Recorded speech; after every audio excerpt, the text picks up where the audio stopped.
प्रकृति कोई किताब नहीं जो केवल पढ़ी जाए, वो तो एक जीवित चेतना है जो हमारे साथ सांस लेती है, हमारे स्पर्श से हरी भरी होती है और हमारी लापरवाहियों से ही दुखी भी होती है। आज विश्व प्रकृति संरक्षण दिवस के अवसर पर मैं प्रस्तुत करने जा रही हूँ वरिष्ठ साहित्यकार आदरणीय कुलराजीव पंत द्वारा रचित अद्भुत काव्य संग्रह पृथ्वी किताबें नहीं पढ़ती से कुछ भावपूर्ण रचनाएं। तो आइए ये कविताएं आप भी सुने और संकल्प लें कि हम प्रकृति को सिर्फ उपयोग की वस्तु नहीं अपितु साथ जीने की संवेदना माने। कविता का शीर्षक है पृथ्वी की पीठ पर। बारिश की बूंदों की पीठ पर आसमान झिलमिलाता, असंख्य आसमान बूंदों के साथ पृथ्वी छूते ही मिट्टी में समा जाते। हवा क्या जाने कितना मुश्किल है किसी को पीठ पर ढोना। हाँ, उड़ाने का हुनर वो खूब जानती है। हर नया मौसम आता और सबसे पहले जंगल की पीठ पर बैठता, जीबर खेलता वहाँ और छोड़ अपने निशान धीरे धीरे विदा हो जाता। नदियों का पानी पृथ्वी की पीठ पर गाता, शोर मचाता, बहता पर शहरों के पांव छूते ही कुछ उदास हो जाता। पृथ्वी को फुर्सत कहाँ पीठ पर सारा बोझ उठाए अपनी धुरी पर घूमती, हर समय काम में जुटी रहती।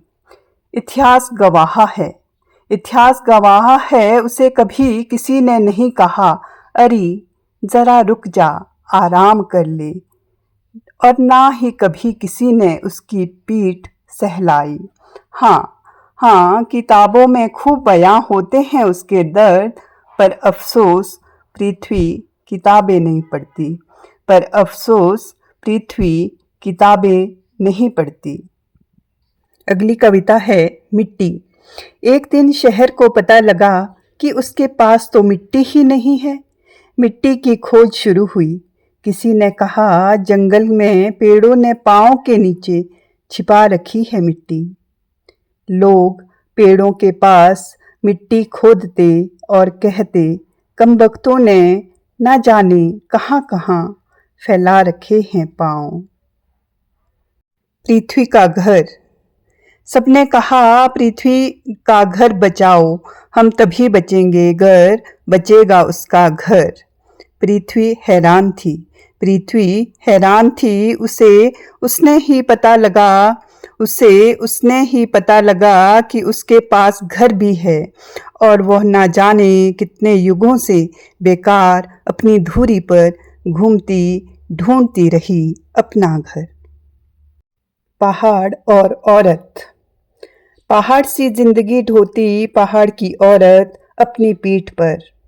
पहाड़ की पीठ पर चलते, रुकते, बैठते, गाते और कभी कभी पहाड़ से लड़ते हुए भी। अगली कविता पहाड़ और माँ। ना जाने किसकी नजर लग गई पहाड़ को, सहमा और घबराया रहता है।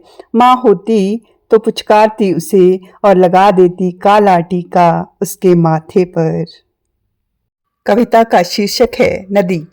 धुंध भरे जंगल से निकल फूलों से लदी नदी पहुंची एक बस्ती के पास। आपस में फुसफुसाया सबने, जंगल ने लगाए हैं फूल नदी के जूड़े में। थोड़ा शर्माई थोड़ा मुस्कुराई नदी और चलती रही अपनी सरपीली गर्वीली चाल के साथ। जी हाँ, जीवन के अनुभव और सृजनात्मक अनुभव जब नदी के पांव लेकर पृथ्वी पर चलने के लिए आतुर हों, तब कुलराजीव पंत की कविता जन्म लेती है। कविताओं में प्रकृति प्रेम, सौंदर्य और सरलता बेजोड़ है। स्वप्न, संवेदना, सरोकार जब समय के सच की महीन पड़ताल करते हैं, तब पृथ्वी किताबें नहीं पढ़ती जैसी किताब पृथ्वी पर आती है। अनुभव और अनुभूति से उपजी इन कविताओं में कहीं बारिश के बीज है तो कहीं नदी के पांव, कहीं पृथ्वी के हाथ हैं तो कहीं कविता बारिश की भाषा बोलती है। कहीं स्कूल जाते बच्चों की तख्तियां हैं तो कहीं पृथ्वी का घर है, कहीं जिंदगी के सफर का छोटा सा इतिहास कील पर टंगा कोट है तो कहीं अंधेरे में बैठे इंतजार करते भोर के रंग और कहीं बॉबी का रोटी का बैंक। जब जब ऐसी कविताएं कागज पर उतरेंगी तब तब पृथ्वी को किताबें पढ़ने के लिए बाध्य करेंगी।